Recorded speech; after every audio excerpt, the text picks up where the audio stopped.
Hello, my name is Denise MacIver, and I am speaking today on the topic of self-regulation for diagnostic medical sonographers in Alberta. This topic is very near to me and very dear to me, as it has been a personal goal and a professional goal for actually over 3 decades. And I'd like to tell you that story now, in brief, in the highlights of it.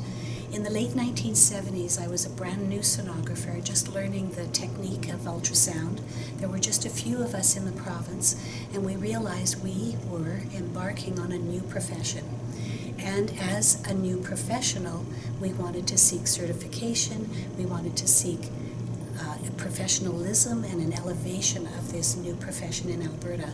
So the first thing we did is we formed an association, the Alberta Diagnostic Sonographers Association, or ADSA. And this was incorporated in 1979. There, we had that first step done. And what that meant to us was that when the public or the governments or our colleagues wanted to know anything about ultrasound, they would hopefully reach out to us, and we would be the voice for sonographers in Alberta. The next goal after being incorporated was to seek self-regulation. However, at that time, the Health Professions Act in Alberta wasn't in play.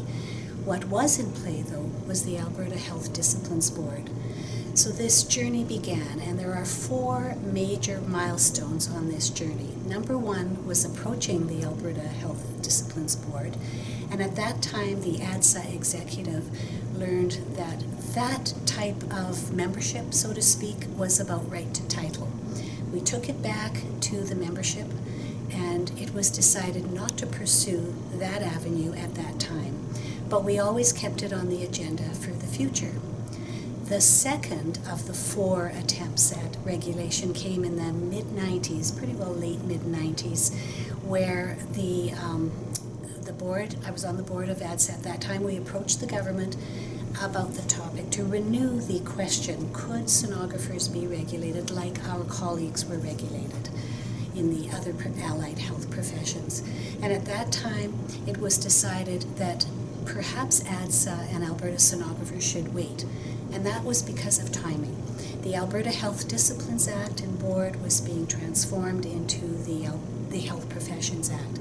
So basically the government said, could you please wait, as we have many other professions to attend to before looking at you as a new profession. So back to the waiting burner we went.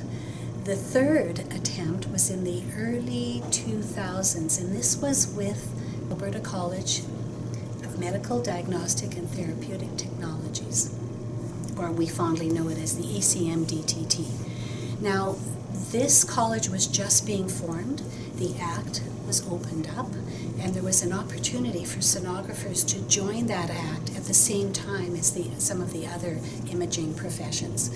But at that time, we looked at our profession across Alberta, we looked at our sonographers and standards of practice, and we realized that we weren't really prepared to enter the act at that time, as we had not been involved in a lot of stakeholder consultation at that time. And so again, we decided to wait. When we learned that the act was being opened again in 2013, we seized upon that opportunity to have another conversation with the ACMDTT, and we requested we explored the feasibility of being included in the act in this second round of regulations. And that 4th attempt was successful, and it was very quick. We expected a long journey of maybe 5 years, but it happened very quickly. And we are very, very privileged to have been involved in a swift process, and we attributed that to the expertise that the college was able to guide us with. And so here we are at present, just awaiting for the final piece of regulation, and it is really going to happen. So anyway, I just wanted to tell you my story, because it truly has been a goal of myself and my colleagues, as I suppose as early sonographers since the 80s, and here we are in 2017 realizing that goal.